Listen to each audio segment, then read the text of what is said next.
నా అన్వేషణ.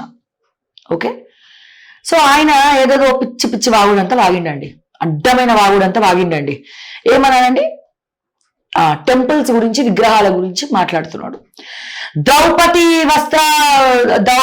వస్త్రాల గురించి మాట్లాడుతున్నారు. సీతాదేవి చీర కట్టుకుంది, ద్రౌపది చీర కట్టుకుంది, రేపు చేయలేదా అని చెప్పి ఇష్టం వచ్చినట్టు హిందూ ధర్మాన్ని ఉద్దేశిస్తూ మాట్లాడుతున్నాడు. అండ్ హిందువుల్లో ఉన్నటువంటి మగవాళ్ళే రేపులు చేస్తున్నారు అని చెప్పి మాట్లాడుతున్నారు. For your kind information brother, హిందువుల్లో ఉన్న మగవాళ్ళు మాత్రమే కాదు, ఎక్కువ అందులో ముస్లింలు ఉన్నారు, క్రైస్తవులు కూడా ఉన్నారు రేపులు చేసే వాళ్ళ.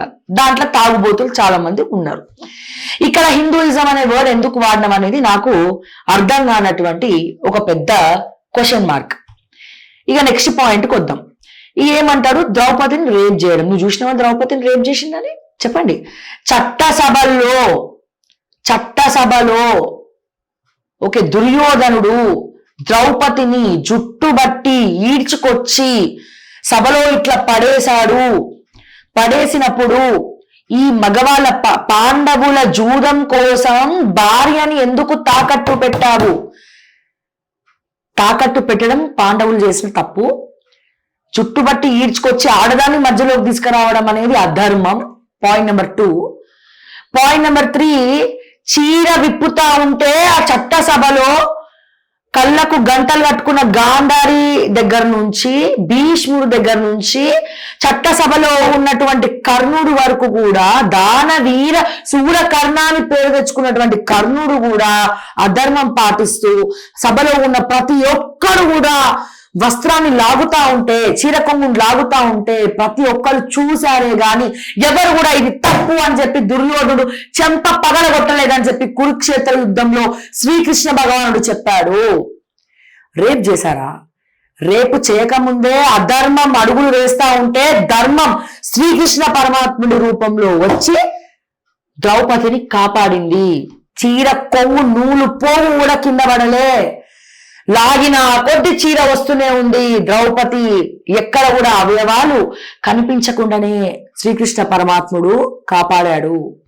కేవలం ఇది మాత్రమే కాదు, ఆఖరికి భీష్ముడు కూడా ఆ సభలో కూర్చొని ఇది నువ్వు చేసిన తప్పు అని చెప్పి, పాండవులు జూదం చేయడం తప్పు, నువ్వు జూదం ఆడుకుంటా నీ భార్యని తాకట్టు పెట్టడం తప్పు, చట్టసభలో ప్రతి ఒక్కరు ఎవరు కూడా ఆపకుండా ఇది చూసిన వాళ్ళందరిది తప్పు అని చెప్పిన శ్రీకృష్ణ భగవానుడు ద్రౌపది చీర లాగడం, కొంగు లాగడం వల్ల, వీళ్ళు జూదం ఆడడం వల్ల, అధర్మం వేయడం వల్ల, అడుగులు వేయడం వల్ల, ఆడదాన్ని నీచంగా చూడడం వల్ల ధర్మాన్ని కాపాడినటువంటి శ్రీకృష్ణుడు దీనంతటికి కురుక్షేత్ర యుద్ధం సమాధానం చెప్పింది.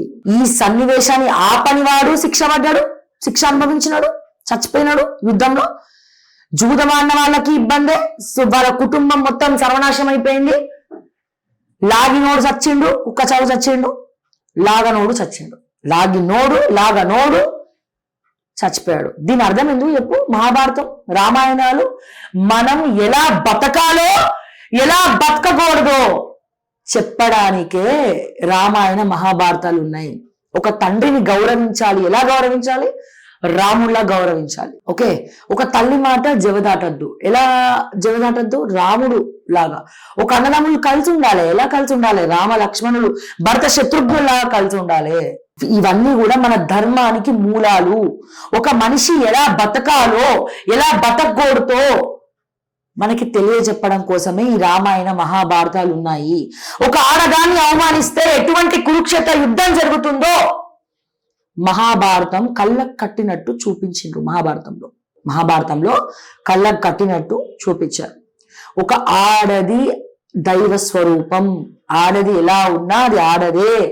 తన గురించి దూషించినా, తప్పుగా మాట్లాడినా, దుర్భాషలాడినా శిక్ష తప్పదు అనేది ప్రతి ఒక్కరు తెలుసుకోవాలి. ఇవి మన ధర్మ పరిరక్షణ కోసం మన భారతదేశం రామాయణ మహాభారత మూలాల మీద నడుస్తా ఉంది. ఎప్పుడైతే మనం అధర్మం తప్పుతున్నామో అక్కడి నుంచే మన పతనం మొదలవుతుందిరా సన్నాసులారా అని చెప్పి రామాయణ మహాభారతాలు ఎప్పటికప్పుడు మనకి హితబోధ చేస్తూనే ఉంటాయి. ఇక్కడ మనమే ఇంటలేము. అధర్మం చేయకు, ఆడదాన్ని దూషించకు, క్యారెక్టర్ అసాసినేట్ చేయకు, నీ భార్యని కొట్టకు, తిట్టకు, సరి సమానంగా చూసుకోమని చెప్తుంది మహాభారతం. రామాయణం కూడా అదే చెప్తా ఉంది. రాముడు అనుమానించాడని చెప్పి మాట్లాడుతున్నాం. రాముడు అనుమానిస్తే రాముడికి ఎటువంటి శిక్ష పడ్డది రామాయణంలో? రాముణ్ణి సీతని అడవిలో వదిలేసినటువంటి రాముడు సంతోషంగా ఉన్నాడా? అందుకేరా మీ భార్యలను అనుమానించకండి అని చెప్పి రామాయణం చెప్తోంది. ఇది మనం రామాయణ మహాభారతాల గురించి నేర్చుకోవాల్సినటువంటిది. ఎప్పుడైతే ధర్మం తప్పుతుందో, ఎప్పుడైతే అధర్మం మొదలవుతుందో అప్పుడు మనం మన నెత్తి మీద శరిని మనమే కొని తెచ్చుకుంటాం. ఎప్పుడైతే నువ్వు ఇష్టం వచ్చినట్టు ద్రౌపది రేపయింది, ఆ సీతను రావణాసుడు ఎత్తుకపోయాడు, ఇప్పుడు చెప్తున్నావు నువ్వు క్షమాపణ, శివాజీకి క్షమాపణ చెప్పుకుంటా నువ్వు మళ్ళీ అందరూ మాట్లాడేసరికి సోషల్ మీడియాలో అందరు నిన్ను తిట్టేసరికి నీ ఛానల్ అన్సబ్స్క్రైబ్ చేసేసరికి నువ్వు మాట్లాడుతున్నావు, హిందువుల గురించి మాట్లాడుతున్నావు. అది శిల్ప కళా నైపుణ్యము, గుళ్ళ మీద ఉన్నటువంటి విగ్రహాల గురించి మాట్లాడుతున్నావు, ప్రకృతి ధర్మం అది. సో నిజంగా అందుకే బహుశా ప్రతి ఒక్క ఆడది భయపడుతుంది, మధ్య పెళ్లిళ్ళు చేసుకోవడానికి కూడా అందుకే భయపడుతున్నారు. ఎందుకంటే ఎవరు ఎలాంటి వాళ్ళో అర్థం కావట్లే. మీరు అబ్జర్వ్ చేయండి, ఎప్పుడైతే ప్రతి ఇంట్లో గొడవలు అవుతూ ఉంటాయో ఆ గొడవలు పడుతున్నటువంటి ఫ్యామిలీ దగ్గర లక్ష్మీ కటాక్షం ఉండదు. ఎక్కడైతే ఒక స్త్రీని ఒక ఈక్వల్ ప్రయారిటీతో సరి సమానంగా చూసుకుంటారో అక్కడ సంపద అనేది, అష్టలక్ష్ముల సంపద అనేది కొలువు తీరుతుంది. భార్యని ఎంత గౌరవిస్తే. చాలా మంది మాట్లాడతారు చరిత్రలో భార్యల్ని చాలా హీనంగా చూసినారు, ఆడవాళ్ళని చాలా హీనంగా చూసినారు అని చెప్పి. ఎవరు చెప్పారండి? ఆడపిల్లలు ఇంటికి పుడితే లక్ష్మి కళ అది. భార్యకి చెప్పండి, అప్పటి మగవాళ్ళు భార్య అభిప్రాయం తెలుసుకోండి ఏం చేయకపోతుండే. నిజంగా ఒక ఈక్వాలిటీ అనేది భార్యకి ఇవ్వకపోతే సత్యభామని శ్రీకృష్ణుడు యుద్ధానికి ఎందుకు తీసుకుపోయినాడు? నరకాసుని సత్యభామతోటి ఎందుకు వధించినాడు? సత్యభామకి యుద్ధానికి వెళ్ళడం ఇష్టం, యుద్ధం చేసింది. అప్పట్లో ఆడవాళ్ళందరూ యుద్ధానికి వెళ్ళారు. ఈ తర్వాత ఇవన్నీ ఇష్టం వచ్చినట్టు ఎవరు పడితే వాడు రావడము, ఇష్టం వచ్చినట్టు మాట్లాడము, ఇవన్నీ చెప్పడం. నేను అంటున్నా, నీకు నిజంగా దమ్ముంటే నామినేషన్ ఆయనకు చెప్తా ఉన్నా ఎక్కడో యాత్రికుల్లాగా యాచకుల్లాగా తిరుక్కుంటా, పిచ్చి కుక్కలాగా కుక్క కరిచినట్టు ఉరుకుంటా బెట్టింగ్ యాప్స్ గురించి మీరు మాట్లాడితే చాలా ఆనందం అనిపించింది. కానీ ఎప్పుడైతే ఒక వన్ సైడ్ నువ్వు హిందువులందరూ రేప్ చేస్తారు అని చెప్పి మాట్లాడడము, ఓకే, ఎక్కడైతే స్త్రీ మూర్తులుగా పిలువబడేటువంటి గుళ్ళల్లో కళాకారులు చిత్రీకరించినటువంటి ఆ స్త్రీ మూర్తులని గుళ్ళల్లో నువ్వు కొట్టేస్తావా అని చెప్పి మాట్లాడినాము, ఎక్కడైతే ద్రౌపదిని రేప్ చేసిండ్రు, సీతాదేవిని రేప్ చేసిండ్రు అని చెప్పి నువ్వు మాట్లాడినావు, అక్కడ నీ పతనం మొదలైంది. నా కొడుక, నీకు దమ్ము ఉంటే భారతదేశానికి రా, ఇక్కడికి వచ్చి హిందూ ధర్మం గురించి, సనాతన ధర్మం గురించి, హిందూ దేవుళ్ళ గురించి మాట్లాడు. అప్పుడు చెప్తాం రా బిడ్డ ఏం చేయాలనేది.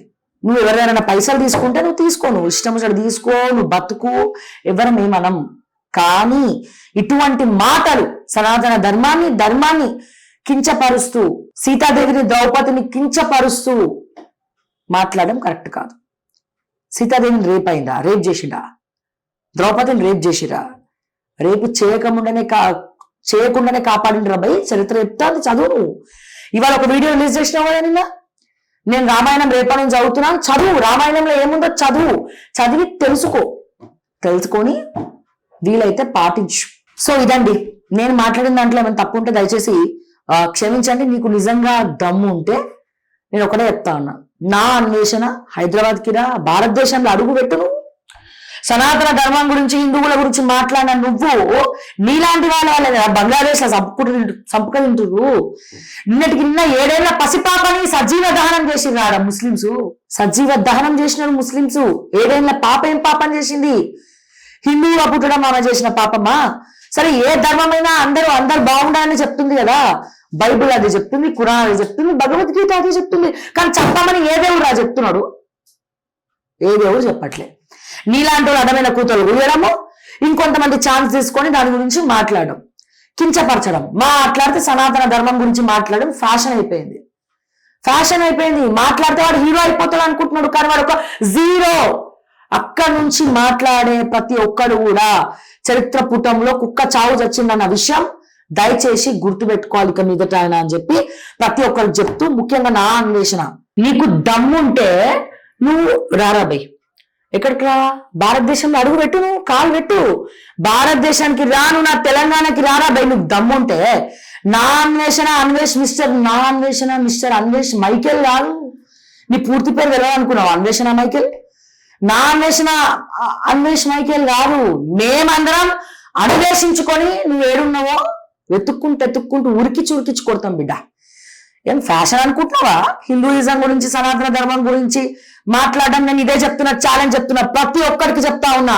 ఎవరైనా సరే ఆడదాని గురించి మాట్లాడినా, ఆడదాన్ని అగౌరవపరిచినా, సనాతన ధర్మం గురించి మాట్లాడినా, నా ధర్మం గురించి మాట్లాడినా, హిందూయిజం గురించి మాట్లాడినా చీల్చి చెండాడతాం నా కొడుకల్లారా అని చెప్పి నేను మరొక్కసారి స్ట్రైట్ అవే వార్నింగ్ ఇస్తున్నా. నీకు దమ్ము ఉంటే నువ్వు రారా బయట తేల్చుకుందాం, తాడోపేడు ఇష్టం వచ్చినట్టు మాట్లాడుతున్నావు.